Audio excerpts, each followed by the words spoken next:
peço que os irmãos abram, por favor, as vossas Bíblias no livro de Romanos, capítulo 12. Romanos, capítulo 12.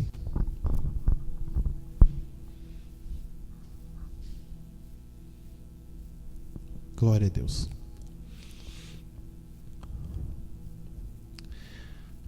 Rogo-vos, pois, irmãos, pela compaixão de Deus, que apresenteis o vosso corpo em sacrifício vivo, santo e agradável a Deus, que é o vosso culto racional. E não vos conformeis com este mundo, mas transformai-vos pela renovação do vosso entendimento, ou da vossa mente, para que experimentei qual seja a boa, agradável e perfeita vontade de Deus. E não vos conformeis com este mundo, mas transformai-vos pela renovação da vossa mente, ou do vosso entendimento, para que experimenteis qual seja a boa, agradável e perfeita vontade de Deus. Amém.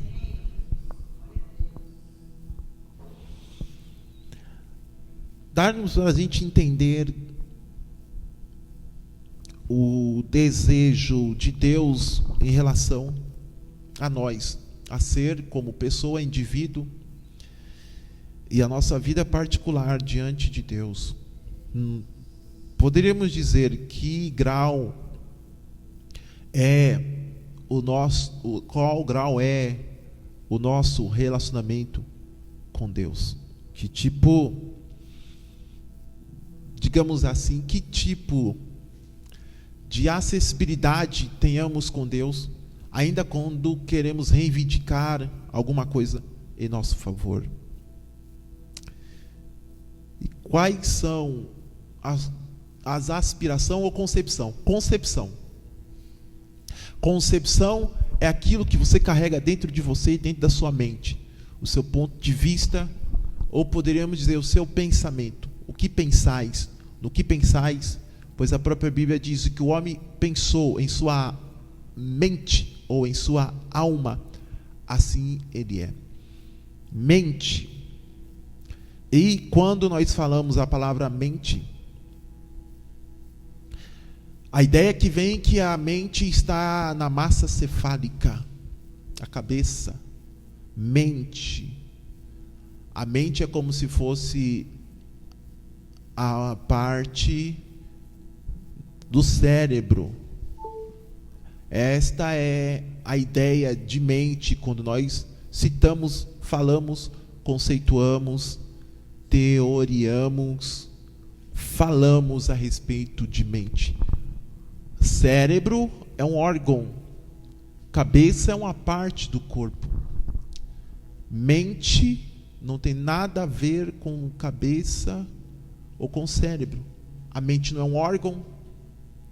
O órgão tem a sua parte localizatória dentro do corpo ou dentro da composição biológica do ser humano.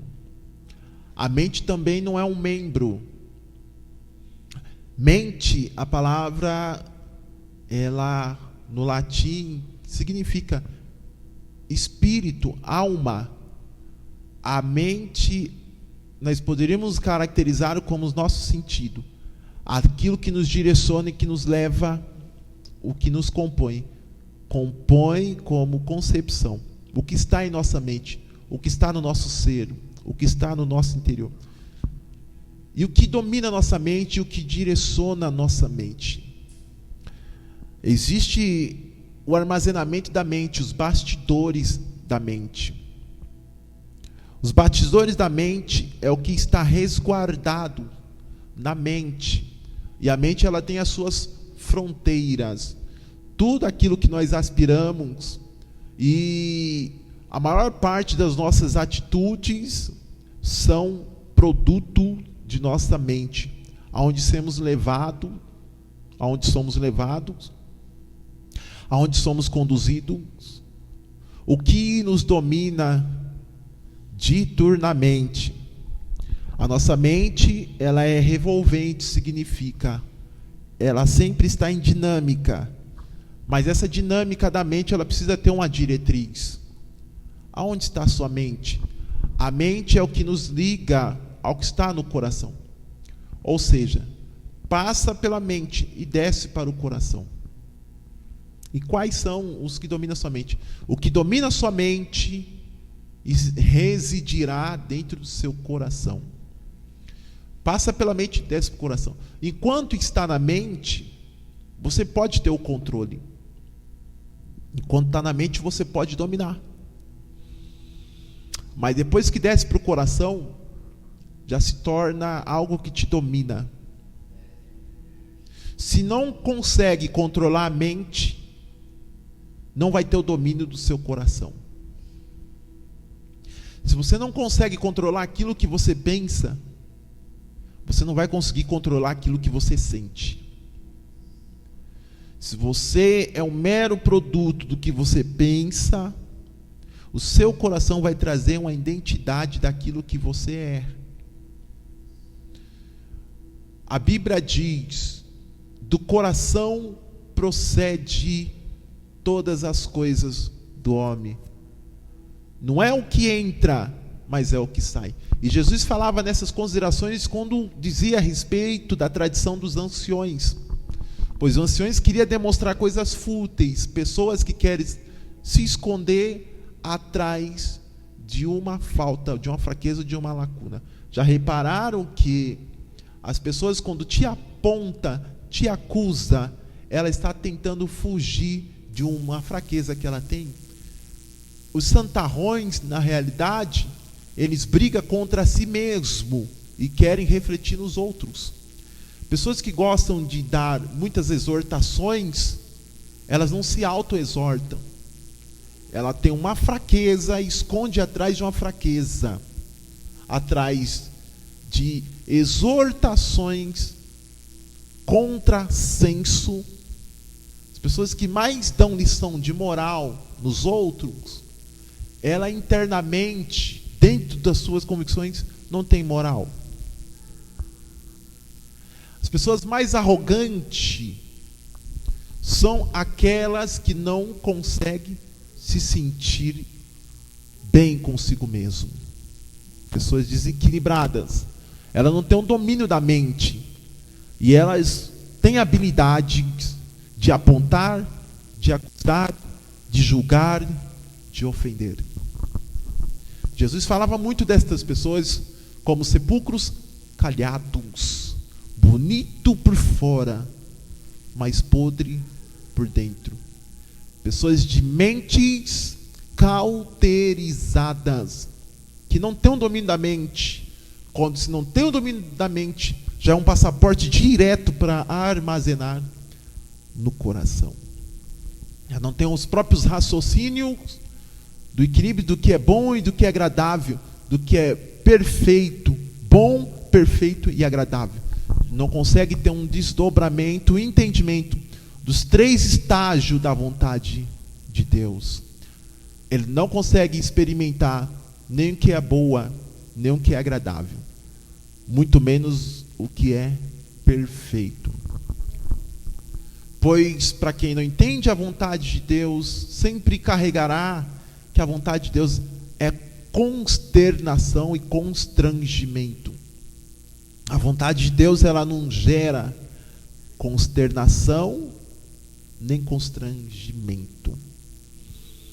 A aceitação da vontade de Deus significa que você está com a mente renovada. A mente precisa ser renovada. A mente caracteriza como um ambiente limpo. O ambiente limpo, por mais limpo que ele está, ele precisa de manutenção. O ambiente nunca permanecerá limpo se não tiver manutenção. Dentro da própria casa, o que mais armazenamos ou o que mais produzimos dentro da nossa casa? O que mais produzimos dentro da nossa casa? por incrível que pareça, o que mais produzimos dentro da nossa casa é lixo. Se você fica 2 dias sem varrer ou sem limpar a casa, já dá um acúmulo de lixo. O lugar que é o nosso conforto é o que mais armazena lixo. Por mais que o seu quarto são suas privações, armazena poeira, pó, e precisa de limpeza. A mente é o lugar que deveremos ter o maior conforto, mas é o lugar onde mais entra coisas fúteis e desagradáveis. A mente é bombardeada, como a própria Bíblia diz, que os dardos inflamáveis do diabo, ele vai tentando infiltrar em nossa mente. Por isso que o próprio Paulo diz, o capacete da salvação. Quanta gente não usa o capacete da salvação? Os nossos pensamentos, eles são sobrecarregados por dardos inflamáveis. Se não houver um simples filtro dos nossos comportamentos enquanto pessoas em sociedade, e se não houvesse uma, digamos, uma contrapartida das nossas ações, nós seríamos pessoas descontroladas. O que nos priva de atitudes fora do normal é pensar nas consequências. Mas mesmo assim, às vezes nós fazemos atitudes inconsequentes por não dominarmos a nossa mente e os nossos pensamentos. O que armazenamos na mente? Se a mente ela não for renovada, ela vai ficando sobrecarregada. Uma mente sobrecarregada, ela faz o coração ficar sobrecarregado. Quantas pessoas com o coração sobrecarregado porque está com a mente sobrecarregada? Aonde vem as tuas maiores insatisfação? Pelo o excesso de pensamentos fúteis. Se não houver uma renovação da mente, nunca experimentaremos qual seja a boa, a perfeita e agradável vontade de Deus. Quando nós temos uma mente renovada, servir a Deus se torna um prazer. Estar com Deus se torna uma satisfação. Saber que Deus existe já é o suficiente para tantas e tantas satisfações internas. Qual é a principal insatisfação do homem? É não saber qual é a boa e perfeita e agradável vontade do Senhor e não renovar a tua mente. E a Bíblia diz, tudo que é bom, tudo que é amável, tudo é perfeito, tudo que é agradável, tudo que é alegria, tudo que é bondade, tudo que há santidade, nestas coisas pensais. Você é um produto daquilo que você pensa. E quais são as convicções que dominam o teu pensamento? A Bíblia diz que o pensamento de Moisés, quando Estevão começa a fazer o discurso diante do Sinédrio, a Bíblia diz que Estevão diz: cuidava Moisés que seria o libertador do povo de Israel. Moisés carregava dentro do seu pensamento que ele seria o líder que tiraria o povo da escravidão. A mente de Moisés era livre. E quem pensa, e quem tem uma mente livre, sempre vai pensar em pessoas livres. E pelo fato de ele ter a mente livre, ele queria ver um povo livre. Ele queria ver uma nação livre para servir e adorar a Deus. Moisés tinha o entendimento de que Deus estava deixando de ser servido porque existia a pessoa que estava na servidão. Quem está na servidão nunca conseguirá servir a Deus de verdade. Qual é a servidão que te prende? Algo que prende a sua mente, algo que prende o seu interior, algo que prende o seu íntimo, algo que prende o seu coração, de saber que Deus precisa ser servido, ou você está debaixo de uma servidão. Moisés carregava contigo as suas convicções: eu sou livre. O apóstolo Paulo, ele esteve preso por pelo menos 3 vezes, e Paulo dizia: o meu corpo está preso, mas o meu espírito está livre. A pior prisão não é a prisão da sua integridade física, a pior prisão é da sua integridade mental. Se não estiver com o coração livre, com a mente livre, nunca estará livre para servir a Deus de verdade. Quais são os seus domínios, suas convicções, os teus posicionamentos, e aquilo que você defende internamente é aquilo que te leva para um Deus presente. Deus procura pessoas que têm o coração e a mente livre para se revelar. Moisés, diante de um palácio, vivendo do bom e do melhor, diante de Faraó, vivendo no deserto, vivendo diante de todas as suas comodidades, Moisés tinha o direito de ir e vir, mas dentro do seu interior, ele sentia que ele não podia ficar preso às regalias de Faraó, às regalias do egípcio. E ele, por não querer se sentir preso diante das regalias de Faraó do Egito, ele diz: o meu povo precisa ser livre, mas para isso precisa trabalhar na mente deles. Deus dá uma oportunidade para o povo se livrar de Faraó, mas a mente do povo ainda estava no Egito. Eles estiveram livres de corpo, mas ainda estava preso de mente. Quando eles chegam diante de Deus para servir a Deus, eles lembram do Egito.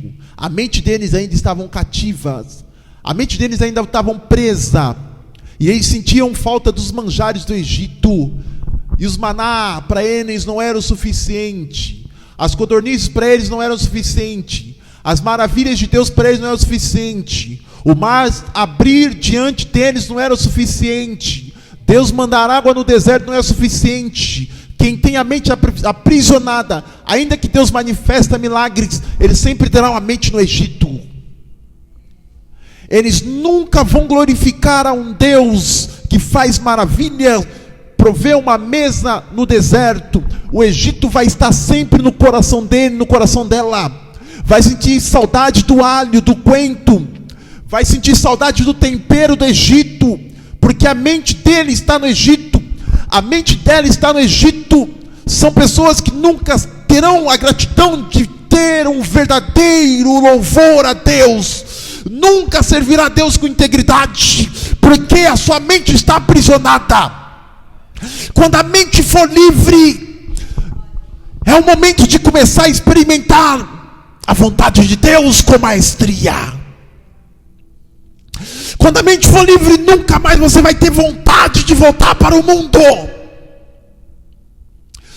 Quando a mente for livre, o teu coração vai rejeitar o que o mundo te oferece, os prazeres, os manjares. Quando a mente for livre, você vai sentir Deus te renovar, Deus trabalhar no teu coração, Deus abrir porta. Quando a mente for livre, o milagre de Deus vai fazer sentido na sua vida. Mas se a mente não for livre, ainda que Deus envia o maná dos céus, você sempre vai ter saudade do Egito. Uma mente saudável não sente saudade do Egito, mas uma mente insana sempre estará presa àquilo que te prende. Deus chama pessoas presas, cativas, para ser livres, mas nem todos aqueles que chegam diante de Deus para serem livres querem sair do cativeiro. E a Bíblia diz que quando Paulo fala a respeito de Jesus, ninguém subiu aos céus senão aquele que desceu. E aquele que desceu nas regiões mais baixas da terra, no seio da terra, e depois ele subiu, levou o cativo e o cativeiro, e deu dons aos homens. A uns ele chamou como apóstolos, a outros ele chamou como evangelistas, a outros como profetas, a outros como mestres, a outros como ensinadores, para que se chega ao aperfeiçoamento dos santos, a varonilidade, a que chegue à medida da estatura de Cristo. A Bíblia diz que Jesus desceu nas regiões mais inferiores, e quando ele subiu, ele levou o cativo e o cativeiro, e deu dons aos homens. Para que eram estes dons? Para que chegasse à estatura da varonilidade, o aperfeiçoamento. Jesus livrou o homem para levar o homem ao caminho da perfeição. Não existem crentes perfeitos, mas existem crentes ao caminho da perfeição. E como se estabelece o caminho da perfeição? É Deus distribuindo dons aos homens. O homem se aperfeiçoa através dos dons. E os dons que Deus dá é para aperfeiçoar o homem. O caminho da perfeição. Qual é o seu caminho da perfeição? A sua promoção pessoal. Qual é o caminho da sua perfeição? Você anda bem, tem as melhores roupas, os melhores carros, as melhores casas. Isto é bom e agradável, trata-se da sua promoção pessoal. Mas o caminho do aperfeiçoamento é você receber os dons de Deus, para o exercício da obra de Deus, para fazer as coisas dentro da casa de Deus. Enquanto muitos querem receber um cesto premiado de bênção, Deus quer dar dons aos homens para o caminho da perfeição. O caminho da perfeição diante da sociedade é você ter um diploma, gabarito, você andar bem segundo as aspirações da sociedade, que hoje a sociedade coloca uma ditadura da beleza, uma ditadura fitness, uma ditadura da beleza que tortura. Mas Deus não, Deus quer aperfeiçoar. Como é que Deus quer aperfeiçoar? Trabalhando na sua mente, tirando tudo que é ruim da sua mente, tirando tudo que te prende, tudo que te assola, tudo que te deixa para baixo, tudo que te entristece, tudo que faz, tudo que te esculacha. Deus quer tirar isso. Ele quer te dar dons nessa noite. Ele quer que você renove pelo Espírito. É só o Espírito Santo que renova a mente. É só o Espírito Santo que renova a mente. Enquanto a mente não for mudada, você nunca vai experimentar qual é a boa, perfeita e qual é a agradável do Senhor. Se você quiser experimentar nesta noite a boa vontade, a boa, perfeita e agradável, é você deixar o Espírito renovar a tua mente.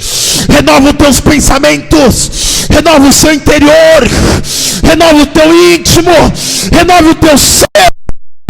Espírito renovado.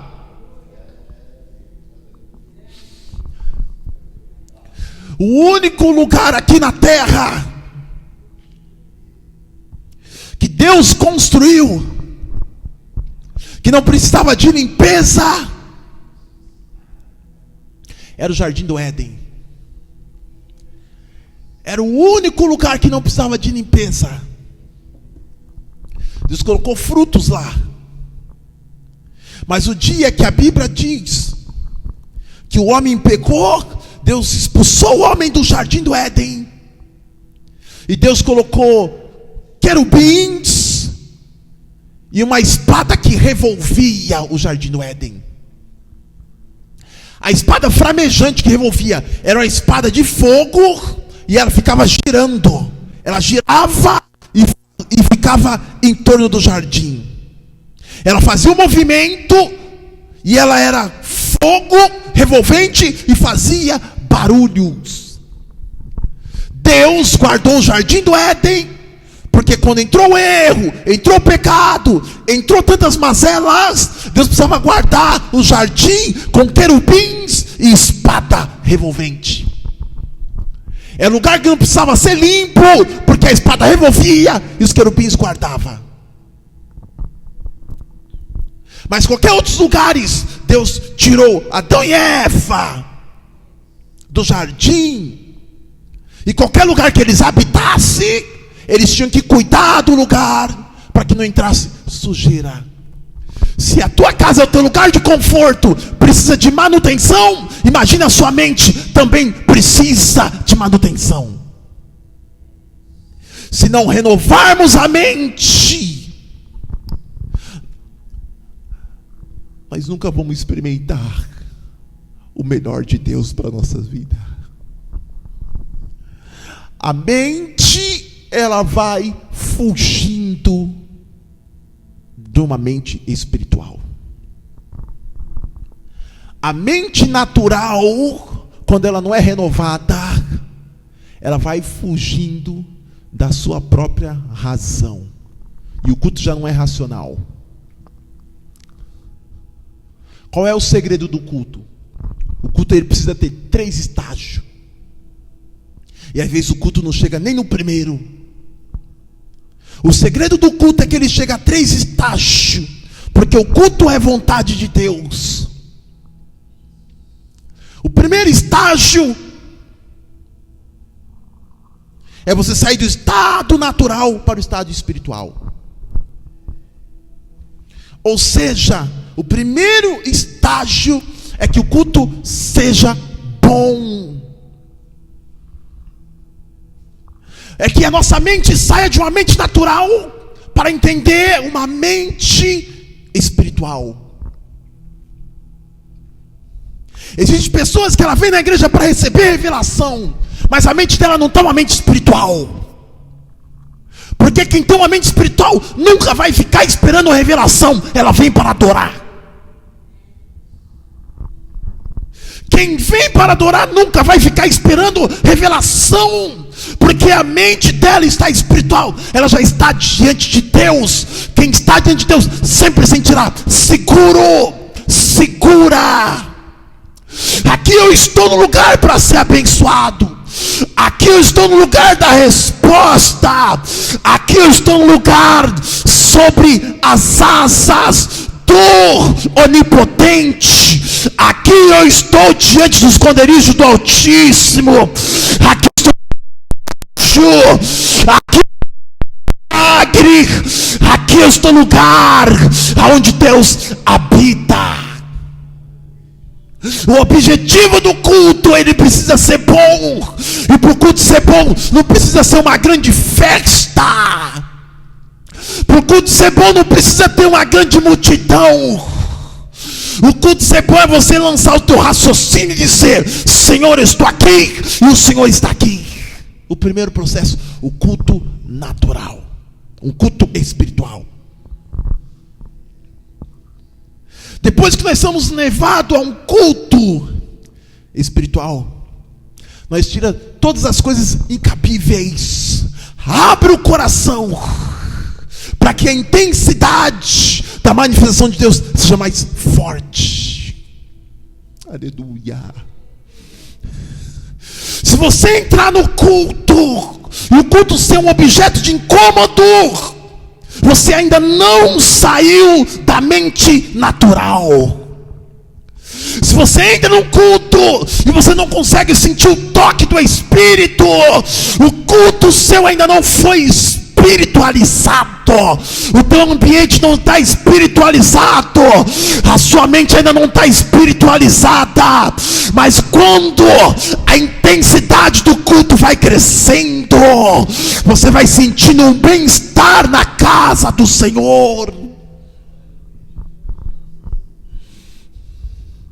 Isso aqui é uma mensagem construtiva. Isso aqui é uma mensagem de ensino. Isso aqui é uma mensagem que te leva a uma dimensão de entender quem é Deus, como Deus faz, como Deus é, de demonstrações do Espírito Santo de Deus. Isso aqui é uma mensagem de ensino. Pois o que se faz hoje é levar o povo ao sensacionalismo, sem ensinar a como levar o povo a uma verdadeira adoração. E se eu pregar o sensacionalismo, eu não estou fazendo o meu trabalho de pastor, de ensinar o povo a adorar de uma maneira de verdade. Ensinar o povo a ser grato, não ser agradecido. Ensinar o povo a ser agradecido é não cumprir o meu papel de ensinador. Jesus amava ensinar. Ele se preocupava em ensinar. Ele tinha o dever de ensinar. Ele carregava a obrigação de ensinar. Aleluia. É o momento de abrir a mente e deixar Deus renovar a sua mente. Deixar Deus renovar o seu interior, renovar o teu ser, tirar as ervas daninhas do seu pensamento, que te trava a chegar na varonilidade, o aperfeiçoamento. Ninguém chegará ao aperfeiçoamento se não sair do estado natural. A igreja é lugar de sair do estado natural. A igreja é lugar de ir do estágio espiritual. Já é um grande trabalho de sair do estado natural para ir para o estado espiritual. Já é um grande trabalho para ter um culto espiritual. E o culto espiritual não cabe somente ao pastor, cabe à igreja conjunta. 99% dos meus cultos é espiritualizado. Eu saio com os cultos completo. Mas a minha alegria não é que somente eu saia completo. A minha alegria é que todos que estão no culto saia completo. O segundo estágio de um culto é o sobrenatural. Primeiro o fogo vem, e o fogo tem que se tornar espiritual. Depois o fogo tem que se tornar sobrenatural. Você só vai experimentar a boa, a perfeita e agradável vontade do Senhor quando você começar a espiritualizar a sua mente dentro do ambiente de culto. A sua mente é renovada todas as vezes que você comparece diante de Deus. E você diz: renova-me, Senhor, renova minha mente, renova os meus pensamentos, renova as minhas intenções. Aleluia. A intenção é o acesso que você tem diante de Deus. Os homens negociam tendência, e Deus vislumbra intenção. As tendências da economia, as tendências políticas, as tendências no mundo do mercado de trabalho, as tendências que levam o homem para o sucesso profissional. Mas a intenção é que leva o homem mais próximo de Deus. Deus analisa e esquadrinha a intenção. Se Deus analisa e esquadrinha a intenção, Deus gasta tempo analisando a intenção. Deus gasta mais tempo analisando a sua intenção do que a sua própria oração. Você está orando, Deus está ouvindo. Depois Deus vai sondar a sua intenção. Pedes e pede mal, e não recebeis, porque pedes mal. Uma vez Jeremias estava orando, Deus disse para Jeremias: não ora por este povo, não ora por este povo. As intenções deles são ruins, as mentes deles são cauterizadas. E Jeremias continuou orando. Deus falou para Jeremias: ainda que seja Abraão, Noé ou Jó pedindo, eu não vou conceder. Porque a mente do povo estava tão levada à ruína. E Deus não responde quando a mente está levada à ruína. Mas quando a sua mente está sendo levada à renovação, a Bíblia diz: para que experimenteis qual seja a boa, a perfeita, agradável vontade de Deus. É na renovação da tua mente. Hoje é a noite de Deus colocar o capacete da salvação na sua cabeça. Hoje é a noite de Deus renovar a tua mente. Hoje é a noite de Deus renovar os teus pensamentos, porque Ele quer que você experimenta qual seja a vontade dEle. Ela não te aflige, ela não te correnta, ela não te deixa cativa, ela não te bloqueia, ela te abre luz, caminho, propósito, desígnio. Deus hoje quer renovar a sua mente, a sua mente. Quantos querem ter uma mente renovada nesta noite? Quantos querem ter uma mente renovada nesta noite? Para que o inimigo não te acuse, para que o inimigo não te aponte, não te domine, não te leve ao erro, não te leve a ruínas, não te leve a desgraças, mas que você seja levado ao caminho da bênção, do propósito, na renovação da tua mente. Oh glória! Quando Deus renova a tua mente, você começa a ser uma pessoa de mente aberta, mente de Cristo, mente inteligente, mente genuína, mente brilhante, mente de graça e de luz. Deus começa a mostrar os teus caminhos. É hoje, é a noite de Deus abrir a sua mente. É hoje, é a noite de Deus começar a limpar a mente, limpar o pensamento maligno, pensamento ruim, pensamento de morte, pensamento de constrangimento. Terra, Deus renova a tua mente, Deus renova a tua mente. Deixa o Espírito renovar a tua mente agora. Deixa o Espírito renovar a tua mente agora. O Espírito de Deus está presente aqui para renovar a tua mente, renovar o teu coração, renovar você, renovar o teu entendimento, para abrir os teus olhos e ver que Ele é capaz de fazer infinitamente mais do que aquilo quanto você pede, mais do que aquilo quanto você pensa, segundo o poder dEle que habita em você. Ele te dá uma mente de Cristo, Ele te dá uma mente de Cristo, Ele te dá uma mente de Cristo, Ele te dá uma mente de Cristo. Recebe a mente de Cristo agora, recebe a mente de Cristo agora, recebe a mente de Cristo agora, agora, agora. Oh glória a Deus. Alabacanta labachurianda rai, xerianda labacanta lamachurianda rai. Recebe a mente de Cristo agora. Namanargachurianda rai. Recebe a mente de Cristo agora. Satanás não vai dominar o teu pensamento. Satanás não vai dominar a sua mente para te levar à ruína. Mas Deus vai tomar o seu entendimento e te levar a lugares sublimes. Criar grandes planos, que os planos de Deus são maiores do que os nossos pensamentos, são maiores do que os nossos caminhos. Os planos de Deus nos levará a horizontes infindáveis.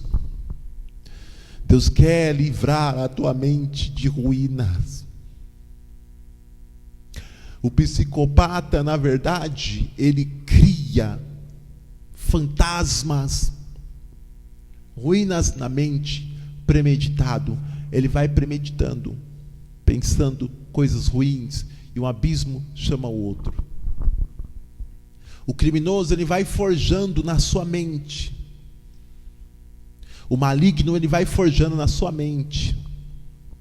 Quando desce no coração, ele se torna uma pessoa insana. Mas o justo, quando vem na sua mente, ele já repreende e Deus renova a mente. A mente é um verdadeiro campo de batalha. Mas você não pode permitir que a sua mente seja um campo minado. Cria pensamentos que glorificam o nome do Senhor. Cria altares na sua mente. Lugares de adoração. Tudo que vier na sua mente, que descaracteriza e destrona o que Deus colocou, não permita que continue e que permaneça na sua mente. A sua mente é livre, porque você é livre. O Espírito te dá liberdade.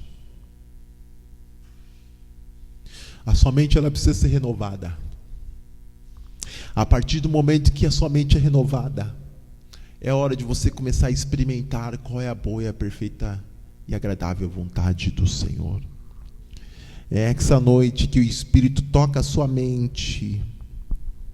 Ele toca a sua mente.